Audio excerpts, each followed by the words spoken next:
आज से कुछ सालों पहले जहाँ पे सबको सिर्फ एक सेफ और सिक्योर जॉब चाहिए थी, बट आज अगर तुम किसी से पूछोगे कि उनको क्या करना है तो 100 में से 40 to 45% लोगों का जवाब यही होगा कि उनको खुद का स्टार्टअप करना है, एंटरप्रेन्योरशिप करनी है।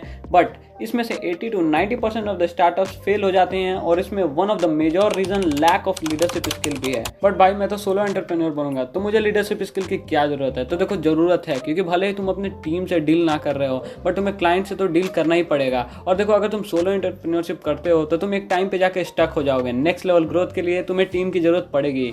और लीडरशिप स्किल कुछ ऐसी थिंग तो है नहीं जिसको तुम उसी वक्त जाके मार्केट में खरीद लोगे। It's take time to develop it. So आज के वीडियो में मैं तुमको 6 मोस्ट इंपॉर्टेंट स्टेप बताने वाला हूँ जिसके through you can enhance your leadership skill as a young entrepreneur। and step number 2 और 6 मोस्ट इंपॉर्टेंट है तो उनको भूल के भी मिस मत करना। सो स्टेप नंबर 1 में आता है understand your leadership style. Basically leadership style होता है कि तुम किस तरीके से दूसरे को अप्रोच करते हो या फिर लीड करते हो। It influence how you make decisions, communicate and motivate your team. अब भी नहीं समझ आया? आओ मैं तुम्हें डिफरेंट लीडरशिप स्टाइल्स के एग्जाम्पल देके समझाता हूँ। इस लीडरशिप स्टाइल में लीडर्स अपने टीम को इंस्पायर, मोटिवेट और एक विजन दिखा के लीड करना प्रेफर करते हैं। नेम पढ़ के तुम्हें आइडिया तो लग ही गया होगा कि ये किस टाइप का है। बेसिकली डेमोक्रेटिक लीडरशिप स्टाइल में लीडर्स प्रेफर करते हैं कि उनके मोस्ट ऑफ द डिसीजन में उनका टीम इन्वॉल्व हो। It's more like democratic government. Autocratic leadership बिल्कुल अपोजिट है डेमोक्रेटिक वाले के। यहाँ पे leaders most of the decision खुद लेना प्रेफर करते हैं, बट इसका मतलब ये नहीं है कि वो टीम का पॉइंट ऑफ व्यू नहीं सुनते हैं। So these are the some of the different leadership style. But अब नेक्स्ट क्वेश्चन ये आता है कि हमें कैसे पता चलेगा कि हम किस लीडरशिप स्टाइल में बेस्ट हैं। इस क्वेश्चन का आंसर देने से पहले मैं तुमको बताना चाहूंगा, अगर तुम्हें अपने लीडरशिप स्टाइल के बारे में समझ आ जाता है फिर तो ठीक है, बट अगर नहीं समझ में आता है तो तुम बेस्ट ये कर सकते हो कि कोई भी लीडरशिप स्टाइल ना चूज करते हुए तुम डिफरेंट जगह पे डिफरेंट लीडरशिप स्टाइल को यूज कर सकते हो। लाइक जहाँ पे तुम्हें लगता है कि किसी डिसीजन में टीम का इन्वॉल्व होना जरूरी है तो वहाँ पे डेमोक्रेटिक अप्रोच है, और नहीं तो खुद से डिसीजन लेना है तो ऑटोक्रेटिक अप्रोच। सब बात करते हैं कि अपने लीडरशिप स्टाइल को कैसे चूज करें। First thing, self reflection. तुम्हें अपने नेचर को समझना होगा कि आखिर तुम किस तरीके से वर्क करना पसंद करते हो। कोलैबोरेट करके पसंद करते हो या फिर तुम सिचुएशन को खुद से हैंडल करना अच्छा लगता है, और मे बी तुम सपोर्टिव नेचर के हो। सेकेंड थिंग आती है फीडबैक। तुम अपनी टीम से डायरेक्टली या इनडायरेक्टली फीडबैक ले सकते हो ऑन योर लीडरशिप अप्रोच। और अगर फिर भी नहीं समझ में आ रहा हो तो मैंने तुम्हें बेस्ट तरीका तो बताया ही है। अगर तुम स्टेप 1 में अपने लीडरशिप स्टाइल को समझ भी लेते हो बट विदाउट स्टेप 2 वो किसी काम का नहीं। Let's see what is step 2। In the present time most of the people अपने इमोशन को कंट्रोल नहीं कर पाते हैं, और वो किसी भी स्ट्रेसफुल सिचुएशन में या तो वो गुस्सा होके या फिर अपने इमोशन में बह के वो रॉन्ग डिसीजन ले लेते हैं और अपनी टीम के साथ अपने रिलेशनशिप को भी खराब कर लेते हैं। So if you want to become a better leader you should be emotionally intelligent. एक अच्छा लीडर बनने के लिए तुम्हें किसी भी सिचुएशन में अपने इमोशन को कंट्रोल करना सीखना होगा, बिकॉज इमोशनल होके तुम कोई भी सही डिसीजन नहीं ले सकते। और साथ ही में तुम्हें अपने सोशल स्किल पे भी काम करना होगा to build a good relationship with your team.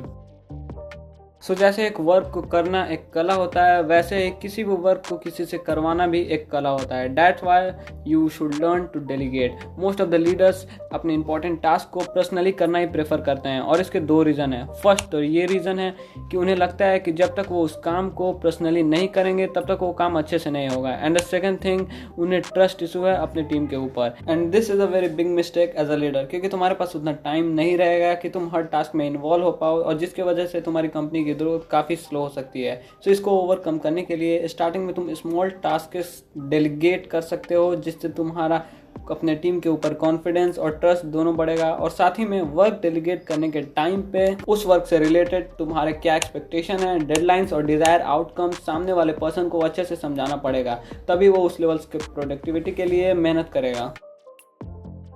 अब बात करते हैं एक ऐसी चीज़ की जो पर्सनली मुझे भी one of the most important thing लगती है, या मेंटरशिप एंड कंटिन्यूअस लर्निंग। देखो चाहे तुम कितना भी एक्सपीरियंस क्यों ना हो जाओ, हमेशा कोई ऐसा रहेगा जो तुमसे ज़्यादा एक्सपीरियंस होगा उस फील्ड में, तो क्यों ना हम उनसे सीखें इंस्टेड ऑफ खुद कुछ गलती करके सीखने के। मेंटर्स ढूंढना उतना मुश्किल नहीं है जितना तुम्हें लगता है, क्योंकि तुम्हें किसी बड़े कंपनी के CEO के पास नहीं जाना। तुम अपने ही सर्कल में किसी ऐसे लोगों से एडवाइस ले सकते हो जो तुमसे ज़्यादा एक्सपीरियंसड हैं, या सिर्फ मेंटर पर ना डिपेंड करते हुए तुम बिजनेस रिलेटेड बुक्स रीड कर सकते हो, और आजकल तो इवन तुम बिजनेस पॉडकास्ट भी सुन सकते हो। और अगर बुक के बारे में आइडिया नहीं है तो मैंने कुछ लीडरशिप बुक का लिंक डिस्क्रिप्शन में दे रखा है, जाके चेकआउट कर सकते हो। अब बात करते हैं एक ऐसी चीज़ की जो एक सक्सेसफुल लीडर के लिए बहुत ज़रूरी है। या I am talking about strong vision. As a leader तुमको क्लियर होना चाहिए कि तुम्हारे बिजनेस का फ्यूचर क्या होगा, और ये सिर्फ तुम्हारे माइंड में नहीं रहना चाहिए, बल्कि ये विज़न तुमको अपनी टीम को समझाना और उन्हें इनके लिए इंस्पायर करना पड़ेगा। तुम खुद ही सोच के देखो, विज़न एक रोड मैप की तरह काम करता है जो तुम्हारे और तुम्हारे टीम का फोकस बनाए रखता है, स्पेशली जब चीज़ें टफ हो जाती हैं। पहले तुम्हें अपने आप से पूछना है कि तुम अपने बिजनेस को 1, 5 या 10 ईयर्स में कहाँ देखते हो। जब ये क्लियर हो जाए तो उस विज़न को अपनी टीम के साथ शेयर करना पड़ेगा, लेकिन सिर्फ बड़े मीटिंग्स में नहीं, छोटी से छोटी बातों में भी। जब भी मौका मिले तो अपनी टीम को याद दिलाओ कि उनका वर्क बिजनेस के बड़े गोल के साथ कैसे लिंक्ड है। जितना ज़्यादा तुम्हारी टीम तुम्हारे विजन को फील करेगी, उतना ज़्यादा वो उस डायरेक्शन में काम करेगी। रिमेंबर, विजन सिर्फ तुम्हारा नहीं, पूरे बिजनेस का होना चाहिए।